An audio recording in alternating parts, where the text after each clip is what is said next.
So, what happens when a society's private secrets start to poison its public life?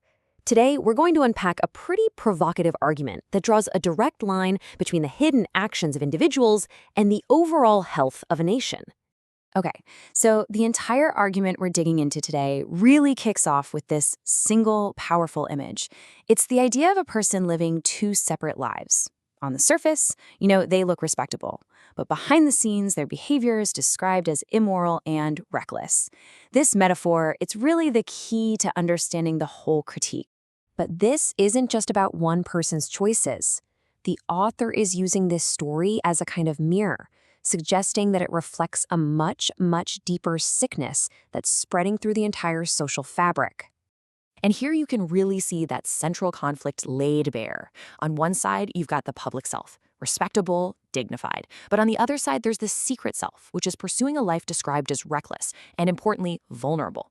It's this internal tug-of-war that really forms the foundation of the author's whole argument. So, you might be asking, how does a personal feeling like this blow up into a full-on societal betrayal? Well, the argument is that this private hypocrisy is the very first crack in the foundation of public trust. To really get what the author is saying, we have to talk about this idea, the social contract. It's basically the web of unwritten rules and mutual trust that lets a community function. And the argument here is that this secret life is a direct violation of that trust. And the author is really, really clear on this point. This kind of behavior isn't framed as personal freedom or, liberation. Instead, it's called a corrosive lie, something that actively eats away at the foundations of a community by making deceit seem normal. And this is where the argument really broadens out. The author claims that when a society starts to tolerate or even defend this kind of hypocrisy, it's a major symptom of internal decay. Suddenly, one person's problem becomes everyone's problem. But what happens when this secret life, inevitably goes wrong? The argument then pivots to the consequences, showing what's described as a cultural shift away from taking responsibility and towards a culture of blame. And this slide really shows that shift in action. Instead of owning up to it, personal accountability, the blame gets pushed onto outside factors. It's circumstance, or as the text specifically puts it, other people's lust. The author sees this as a complete evasion of personal choice. Now, the source text contrasts this blame shifting with a traditional Kenyan concept called utu. This ethos is all about humanity, wisdom, and crucially, self-control. These are the very qualities the author sees as being abandoned. This all leads to a really central question in this critique. If we stop holding ourselves and each other accountable, what actually happens to the moral structure of our society? What are we giving up in the process? Okay, the next part of this argument is fascinating. It's about the power of words, how simply changing our language can completely reshape our perception of what's right and what's wrong. So the core idea here is that by rebranding certain behaviors, we can create a major disconnect.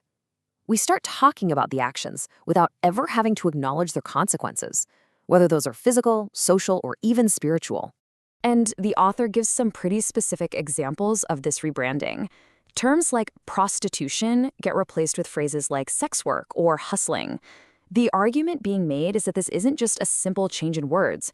It's an attempt to make something once seen as tragic seem empowering or just normal.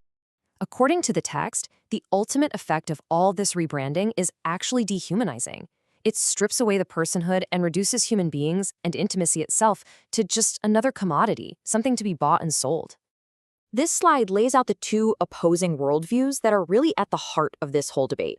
You've got the traditional view of intimacy as something sacred and unifying, contrasted with what the author sees as a modern trend towards something that's just casual, recreational, and purely transactional. So where does all of this lead? The author connects all these different threads, the deception, the lack of accountability, the rebranding of virtue, to what is presented as the final and most devastating outcome for society. Here is the author's chain of logic, laid out like a kind of domino effect. It starts when hedonism and deception become normalized. That leads to trust and fidelity eroding. And the final domino to fall, in this view, is the family unit itself, what's seen as the very bedrock of society. Yup, for the author, the family unit is the ultimate casualty in this cultural shift. It's the institution that's most at risk when core virtues like fidelity and responsibility are abandoned. And this final quote from the text is a pretty stark warning. It frames protecting the family not just as a social preference, but as a matter of national survival. It really encapsulates the entire argument in one powerful sentence. Ultimately, the author's argument leaves us with a provocative question, one that extends far beyond any single country or culture. It really forces us to think about the foundations of our own communities. What are the core virtues that hold us all together? And what happens when they start to erode?